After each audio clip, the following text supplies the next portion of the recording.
Hi guys! Ito po muli, yan si Maring Winnie Iko and welcome po sa ating YouTube channel. Ayan, self-awareness lang po. Gusto ko pong i-share ang aking journey bilang isang diabetic patient. Ayan. It's been 2 weeks na nalaman ko na diabetic pala ako guys. Matamis pala ang dugo ko. And then, ayun nga guys, siguro sa stress na rin sa trabaho, akala ko hypertension kasi sobrang sakit ng batok ko ba? Sobrang sakit ng ulo ko na parang puputok na yung ulo ko na hindi ko na talaga matiis. Kaya sabi ko sa kasama ko sa work, magpapa-ER na ako. And then, nung pagpunta ko nga ng ER, grabe ay 205 over 100 for 124. And then, yung heartbeat ko is 145. Yun. So, nirefer nila kaagad ako sa cardiologist. Ayan. So, pina-blood test ako and everything. Ganyan. Pati echocardiogram. Ganyan. Kasi baka daw sa heart. Ganyan. Ayun. Tapos, pagka-check ng blood result ko ng doctor, ng cardiologist, yun. Boom! Lahat mataas. Nakita niya, triglycerine, sugar, cholesterol, grabe, sobra. Kaya sabi niya, bibigyan kita kaagad ngayon ng gamot sa cholesterol, pero i-refer kita sa endocrinologist para dun sa blood sugar mo. Ayun. So, doon ko nalaman guys na diabetic, meron na pala akong diabetes type 2. Ayan.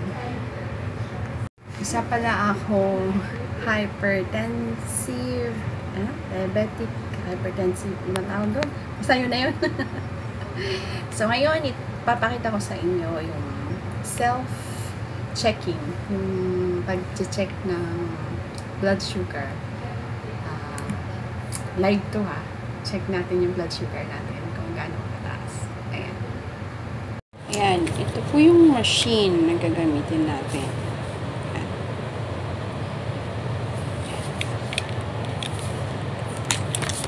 Ito po yung ang prick.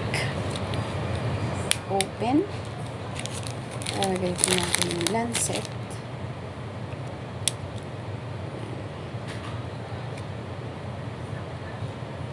Tada! Nakikita nyo ba? Needle.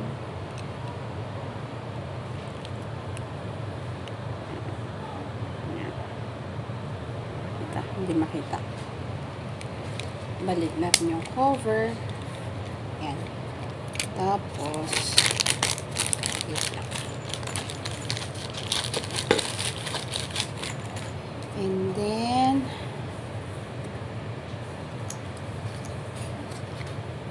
yung ating machine. Ito yung film. Ano man tawag dito. One touch. Whatever. Kuha tayo ng isa. Isuksok natin dito. Yung kulay black ang ipapasok dito. And then,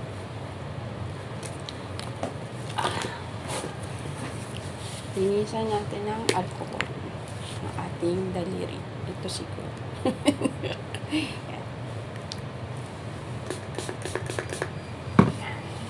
Linisan natin maigi.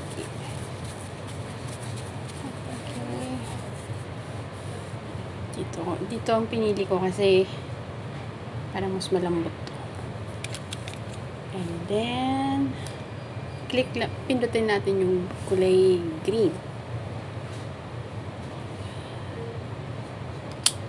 Ouch!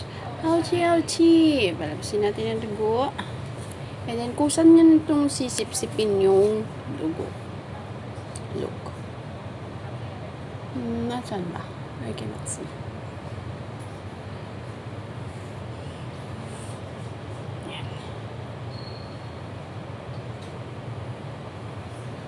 Sa bang... Kailangan marami. Yan. And as you can see, maandar na siya. Oops. 206 guys. Mataas pa rin talaga siya. Paano ba ito? Sakit. 206. Wait lang. Yan po ang ating result. Mataas siya guys. Mataas pa rin. And then guys, ganito lang. Close natin. Ito naman. Tanggalin mo lang. Ilagay mo sa tissue. Yan. And then ilagay mo. Balik mo siya. O diba? Ang cute niya. Tapos, kung pagtanggal, ano naman ito, just return the cover. Yan. Gusto na siyang malantag. Diba? Tapos, balik natin dito.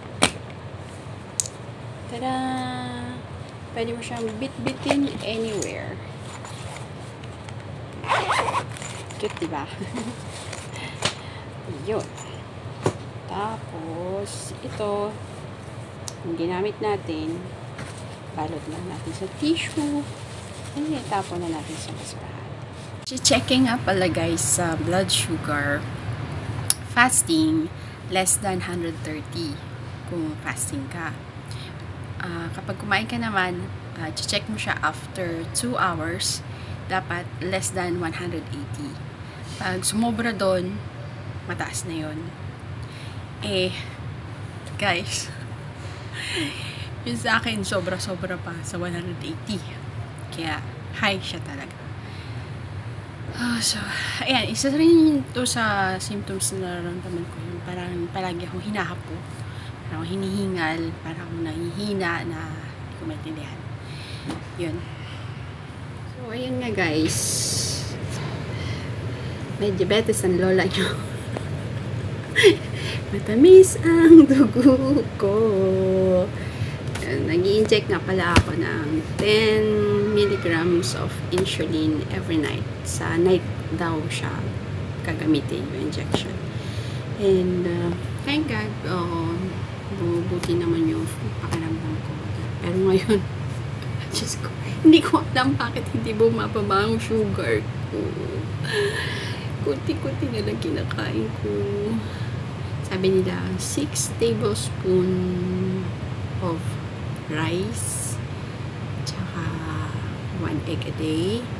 Bawal lang ang mga matatamis na fruits. Basta ang daming bawal. Kaya, hirap na hirap ang lola nyo mag-adjust. Actually, kinain ko lang kaninang breakfast, brown rice. Nag-brown rice ako. At saka talong, binubuong baka. Kunti-kunti lang. Pero hindi pa rin bumababa ang blood sugar ko. Kagabi ang blood sugar ko before ako mag-inject is 287. 286. At least ngayong umaga naging 206 na lang siya. Yun guys, ingatan po ang sarili. Sabi nila itong sakit na to is nakapoto sa aking family, sa father side, kasi si papa ko yata yung may diabetes. Ayun guys, yun lang. Thanks for watching. Bye!